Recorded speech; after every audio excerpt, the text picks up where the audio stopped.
তোমার মানা লাগবে না। অবৈধ প্রার্থী ঘোষণা। আমি স্থায়ী কমিটির মেম্বার, কেন আমার সাথে কেন একজন আচরণ করা হয়েছে?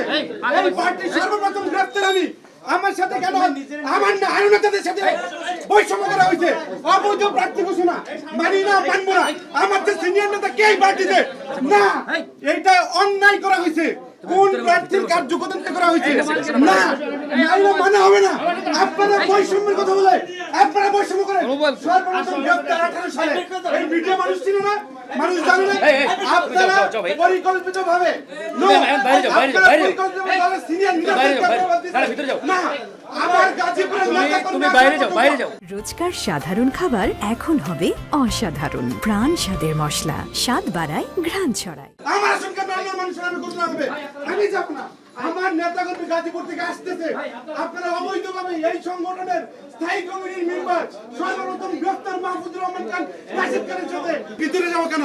কথা বলবো না। আপনারা আমার সঙ্গে দিয়েছেন নেপালিবা বৈষম্যের কথা বলে আপনারা বৈষম্য করতেছেন। হ্যাঁ ঠিক আছে, কথা বলো। আসো নো, তুমি আসো। আমার লোকাল তারপর আমি সরব না। তোমার লোকজন নিয়ে আসো, অসুবিধা নাই। আচ্ছা এই আমি রিমান্ডে ছিলাম, আপনার সাথে রিমান্ডে থাকি না। তোমাকে মেয়র করা হবে। এই মাহবুব, মাইনাস করা হয়েছে, এখানে বৈষম্য করা হয়েছে। একজনকে দিতে হবে। আমি আপনাদেরকে বলবো, এখন এটা বিএনপির